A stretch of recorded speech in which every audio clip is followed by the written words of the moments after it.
ආදරය සියල්ල ජයගනි. හරිම හුරුපුරුදු කියමනක් නේද? හැමෝම වගේ අහලා ඇති. ඒත් මේ වචන ටික පිටිපස්සේ තියෙන ඇත්තම කතාව මොකක්ද? බැලු බැලමට පේනව වගේ සරල කතාවක් නම් නෙමෙයි මෙතන තියෙන්නේ. ඊට වඩා ගොඩක් ගැඹුරු දෙයක්. ඔව් හිතලා බලන්නකෝ මංගල ආරාධනා පත්‍රයක සුබ පැතුම් පතක ආදරය සමරන හැම තැනකම වගේ මේ වචන ටික අපිට දකින්න ලැබෙනවා. සමහරුන්ට නම් මේක ජීවිතයේ ආදර්ශ පාඨයමයි. කොච්චරද කියනෝනම් තමන්ගේ ඇඟේ පච්චයක් විදියටම කොටා ගන්නවා. බලන්නකෝ මේ වචන ටිකට තියෙන විශ්වාසය. හොඳයි අද කාලේ ගොඩක් දෙනෙක් මේක තේරුම් ගන්න විදිහ තමයි මේ. ලව් මීඩියා එකේ කියනවා වඩේ අඳුරුම අවස්ථාවන් පවා සුපත් කරන්න, මිනිස්සුන්ව එකතු කරන්න, හැමදේම වෙනස් කරන්න ආදරයට බලය තියනවා කියලා. ඇත්තරම මේක තමයි අද ජනප්‍රියම අදහස. ඇත්තටම කතාව එච්චර සරලද? අපි මේ හුරුපුරුදු වචන ටිකක් ගැඹුරට හාරලා බලමු මේකේ නියම අර්ථය, මේකේ ඉතිහාසය මොකක්ද කියලා. හොඳයි. අපි පටන් ගමු පළවෙනි කොටසින්. වර්ජිල්ගේ මුල් පදය. මේ කතාවේ මුල හොයාගෙන අපි යන්න ඕනේ ගොඩක් ඈත අතීතයට. ඒ කියන්නේ ප්‍රසිද්ධ රෝම කවියෙක් වුණු වර්ජිල්ගේ කාලෙටමයි. මේ කියමන අපිට මුලින්ම හම්බ වෙන්නේ වර්ජිල්ගේ එක්ලොග්ස් කියන කාව්‍ය සංග්‍රහයෙන්. හිතන්නකෝ ක්‍රිස්තු පූර්ව 37 තරම් ඈත කාලයක තමයි මේක ලියවිලා තියෙන්නේ. මුල් ලතින් වාක්‍යය මුනේ omnia vincit amor. මෙතන හරිම රසවත් දෙයක් තියෙනවා. ඒ තමයි වචන තියෙන පිළිවෙල.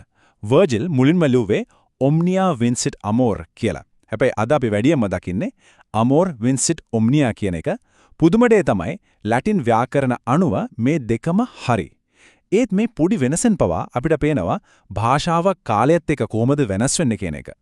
දැන් අපි යමු දෙවෙනි කොටසට කැරවාජියෝගේ කියුපිඩ්. හොඳයි පුනරුද්ධ කාලයට එද්දී කලාකාරයෝ මේ අදහස අරගෙන මොකද කළේ? ඔවුන් මේකට හරිම ප්‍රබල සමහර වෙලාවට ටිකක් කම්පනකාරී ඒත් සම්පූර්ණයෙන්ම අලුත් පණක් දුන්නා. මේ තියෙන්නේ කැරවාජියෝගේ අති විශිෂ්ට නිර්මාණයක් වික්ටෝරියස් කියුපිඩ්. ආදරය සියල්ල ජයගනී කියන එකට පණ දුන්නා වගේ නේද?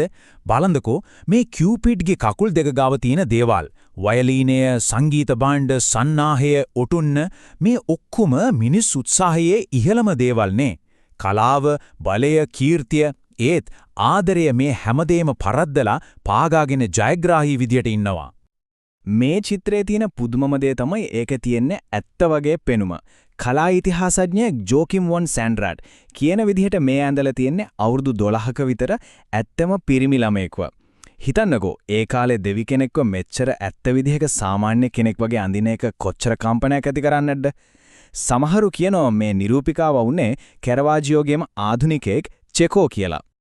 මේක කොච්චර මතභේදයට තුඩු දුන්නද කියනවා නම් කැරවාජියෝගේ ලොකුම ප්‍රතිවාදියා ජියෝවානි බග්ලියෝන් මේකට උත්තරයක් විදියටම තව චිත්‍රයක් ඇඳා. ඒක හරියට චිත්‍ර දෙකක් අතර සටනක් වගේ. කැරවාජියෝගේ චිත්‍රෙන් ලෞකික භූමික ආදරයේ බලය සමරද්දී බග්ලියෝන්ගේ චිත්‍රෙන් උත්සාහ කළේ දිව්‍යමය ආදරයේ හැම දෙයකම උඩින් තියලා සදාචාරාත්මක පණිවිඩයක් දෙන්න. හොඳයි තුන්වෙනි කොටස ආදරයේ අරුතගෙන විවාදය. මේ තර්කයේ චිත්‍රවලට විතරක් සීමා වුණේ නැහැ. දාර්ශනිකයෝයි දේවධර්මවාදීනුයි සියවස් ගාණක් තිස්සේ මේ ගැන වාද කළා. මේකට හොඳ උදාහරණයක් තමයි විශ්වවිද්‍යාල විවාදයක්. මෙතන පැති දෙකක් තියෙනවා. මහාචාර්ය හ්යුලින් කියනවා ආදරය කියනකට හොඳ නරක නෑ. ඒක යම් දෙයක් ලබා ගන්න තියෙන ආශාවක් විතරයි කියලා. ඒත් මහාචාර්ය බේක ඒකට විරුද්ධව අහනවා එහෙමනම් සත්‍ය ප්‍රඥාව වගේ දේවල් ගැන මොකද කියන්නේ? ආදරයට ඒ දේවල් ජය ගන්න පුරුවන්ද කියලා. හියුලින්ගේ තර්කය ටික ප්‍රකෝපකාරී. එයා කියන විදිහට ඕනෑම ආශාවක් ඒකත් තරංගකාරී එකක් වුණත් ඒකත් ආදරයක්ලු. එයා කියනවා මට ප්‍රේක්ෂකීන්ව සතුටු කරන්න ඕන. ඒ වගේම මගේ ප්‍රතිවාදියව පරද්දන්නත් ඕන. මේ දෙකම ආශාවන්. එහෙනම් මගේ ක්‍රියාවන් පිටිපස්සේ තියෙන්නේ ආදරය තමයි. හතරවෙනි කොටස නීතියක් විදියට ආදරය.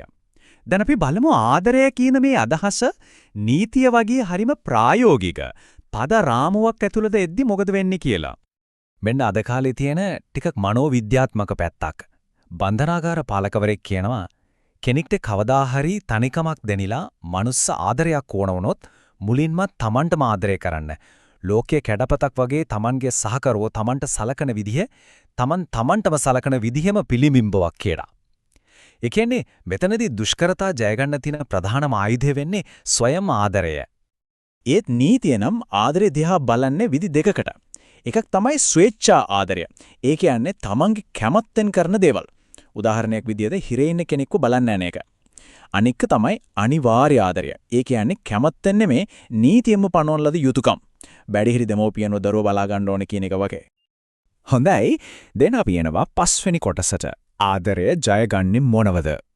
ඉතින් මේ වෙනකොට පැහැදිලි ආදරේ සියල්ල ජයගනී කියන එක නිකන් සරල කියමනක් නෙමෙයි කියලා. ඒක පිටිපස්සේ හරිව සංකීර්ණ ඉතිහාසයක් විවිධාකාර අර්ථකථන ගොඩක් තියෙනවා. අපි මේ ආපු ගමන පොඩ්ඩක් සාරාංශ කරලා බැලුවොත් ආදරය කියන වචනෙට විවිධ මුහුණුවර දීලා තියෙනවා. මුලින්ම වර්ජිල්ගේ කවියේදී ඒක හරිම කාව්‍යමය දෙයක්. ඊට පස්සේ කැරවාජියෝගේ චිත්‍රයේදී ඒක සම්ප්‍රදාය කඩන කඩා කප්පල්කාරී දෙයක් බවට පත් වුණා. දාර්ශනිකයන් අතරේ ඒක හොඳ නරක ඕනෑම ක්‍රියාවක් පිටිපස්සේ තියෙන ගාමක බලවේගය වුණා. නීතිය ඇතුළට ආවම ඒක යුතුයකමක් වුණා. අද කාලෙට එද්දී ඒක සුවපත් කරන පරිවර්තනීය මෙවලමක් වෙලා.